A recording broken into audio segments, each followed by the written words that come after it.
Bienvenue à tous dans cette nouvelle vidéo et pour les nouveaux, bienvenue sur ma chaîne YouTube. On y parle d'art sous toutes ses coutures, aussi bien mythologie, street art. En fait, je compte m'offrir une liberté sur cette chaîne que je ne pense pas avoir ailleurs. Donc en abordant un panel de sujets très variés, tout en gardant un lien avec l'art. Dans cette vidéo, j'aimerais vous parler d'un sujet qui me passionne, mais que peut-être peu de gens savent. Mais c'est vrai que je suis fascinée par le paranormal. J'y crois beaucoup, j'aime les histoires de fantômes et plus largement les histoires d'horreur. Après avoir été inspirée par de nombreux récits, j'ai voulu à mon tour vous raconter une histoire mystérieuse. Est-ce que vous connaissez cette peinture « The Hand Resists Him » ? Il y a tellement à dire dessus. Mais déjà, la première impression, elle vous fait pas froid dans le dos? Alors, hanté ou pas? On va décrypter tout ça. Bon, commençons par le commencement. L'artiste qui a peint ce tableau est Bill Stoneham, alias William Stoneham. C'est un artiste américain qui est né en 1947 à Boston, dans le Massachusetts. Il va vivre une enfance difficile car il a été abandonné à la naissance, il va passer quelques temps en orphelinat, puis il sera adopté. Donc on peut dire que la noirceur de son enfance se feront ressentir dans ses toiles. Donc, notre ami William Stoneham, il va réaliser cette peinture en 1972, donc c'était il y a 52 ans. Alors, qu'est-ce que l'on voit là, du premier coup d'œil? On a un jeune garçon de face et à sa gauche, une poupée qui semble presque humaine. Ils sont devant une grande porte vitrée. Le tableau est marqué par de forts contrastes car le fond est noir et de cette obscurité on peut apercevoir en deuxième coup d'œil les mains qui appuient contre la vitre. Je ne sais pas vous mais moi je trouve ça très oppressant. Ça me rappelle beaucoup le film des Pink Floyd, The Wall. Si vous ne l'avez pas vu, c'est un film psychédélique assez incroyable qui est sorti en 1982, donc après notre tableau. On pourra en faire une vidéo car c'est une véritable œuvre d'art complète. Donc en haut, cette porte vitrée, on aperçoit une forme ronde qui rappelle la lune, peut-être une éclipse, je ne sais pas pour vous, j'ai jamais vu une lune comme ça, mais peut-être une éclipse. Et ce qui est bizarre, c'est qu'on a une luminosité incroyable, comme si c'était en plein jour, alors que on a cette lune. Ça oscille entre pénombre et lumière. Donc moi, ça me rappelle quand même les peintures d'Edvard Hopper. Pas vous ? Hormis tous ces détails bizarres, on peut noter que toute la peinture, à part la couleur des chairs, a été faite dans des tonalités verdâtres. Si vous regardez bien l'encadrement de la porte, qui est d'un vert un peu grisâtre, un peu noirci, un peu sale, l'obscurité du fond tranche avec le t-shirt vert menthe du jeune homme, la robe, le short, les chaussettes, les chaussures, il y a même un petit tas d'herbe au premier plan qui pousse. La couleur de la peau chez le jeune garçon, elle, va être dans des tons orangés, et ce qui va le rendre vivant, alors que la poupée, elle, s'attire vers le marron. Donc il faut savoir que cette peinture est basée sur une photographie de notre peintre, alors qu'il était enfant, il avait 5 ans. La poupée pourrait être perçue comme une sorte de guide qui conduirait le jeune garçon derrière cette porte mystérieuse.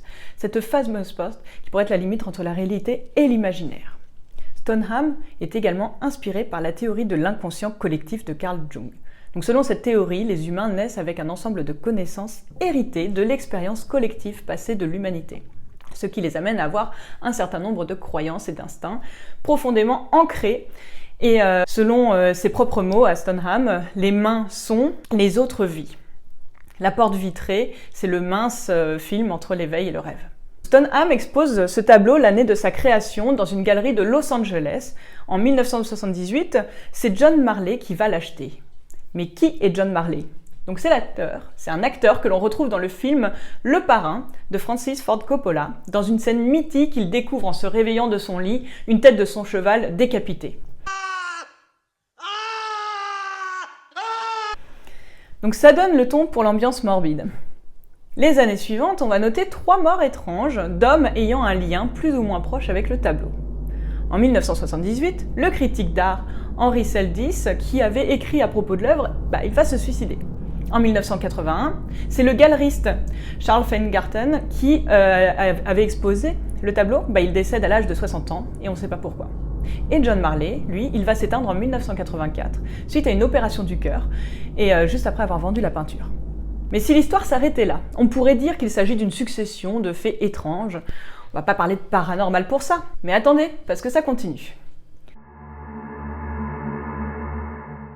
Donc cette peinture va un peu tomber dans l'oubli. Jusqu'en 2000, elle va apparaître en vente sur eBay, accompagnée d'un étrange texte, comme quoi la peinture est hantée. Déjà le titre de l'annonce, peinture hantée, ça donne le ton. Puis on va avoir la description de cette annonce. Peinture hantée, Attention et avertissement. Lorsque nous avons reçu ce tableau, nous pensions que c'était du grand art. Un preneur l'a trouvé abandonné derrière une vieille brasserie. À ce moment, nous nous demandions pourquoi ce qui semblait être une très bonne peinture avait été jeté comme ça. Plus maintenant! Un matin, notre fille de 4 ans et demi a prétendu que les enfants du tableau s'étaient battus et qu'ils étaient rentrés dans la chambre durant la nuit. Je ne crois pas aux ovnis ni qu'Elvis soit toujours en vie, mais mon mari s'est inquiété.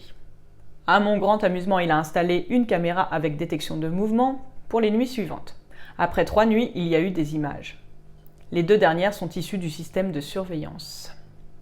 Après avoir vu le garçon semblant sortir du tableau sous la menace, nous avons décidé que la peinture devait quitter la maison. Il y a ensuite une mise en garde, et l'annonceur finit en demandant comment purifier sa maison. Après la description, il y avait des photos du tableau en gros plan. Et enfin, les images tirées des vidéos surveillance. Donc c'est vrai que sur les images, on dirait bien que la poupée menace le garçon d'un pistolet et c'est méga flippant. Le prix de l'enchère pour le tableau a grimpé en flèche, parce qu'on est passé d'une première enchère à 199 $, et au final, il a été vendu 1050 $ en 30 jours. Et une autre histoire encore liée à ce tableau, c'est qu'en mai 2016, on a l'auteur Darren Kyle O'Neill qui publie The Hundredth Theme, Be Careful What You Bid For. Et il s'inspire de cette histoire et crée une fiction avec une histoire de tueur. Selon l'écrivain, quand il est rentré de voyage, il aurait découvert tout son appartement rempli de moisissures, tout sauf l'impression qu'il avait faite de cette peinture. Ça fait froid dans le dos. Bon, en tout cas, l'acquéreur d'eBay, Kim Smith, n'a montré ce tableau que 6 fois depuis son achat. Et apparemment, il le conserve dans un abri anti-tempête.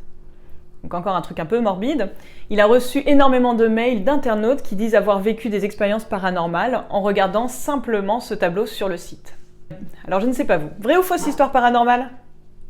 C'est vrai qu'il y a beaucoup d'informations, beaucoup de détails troublants, mais les réels événements paranormaux ne surviennent qu'au moment de la vente sur eBay. Et puis ces images, pour moi, ne sont pas des preuves. J'aurais vraiment aimé retrouver la vidéosurveillance pour comprendre comment réagissait le tableau. En tout cas, qu'elle soit vraie ou pas, je trouve cette histoire vraiment passionnante, avec un tableau mystérieux qui a bien réussi son rôle, faire parler de lui. Comme je disais au début de la vidéo, je vais essayer de varier mes contenus, d'essayer de parler d'un peu de tout ce qui est en lien avec l'art. N'hésitez pas à me dire ce que vous aimeriez voir sur ma chaîne, j'en prendrai note. Abonnez-vous et n'oubliez pas d'activer la cloche pour être informé des nouveautés. À très vite, bisous!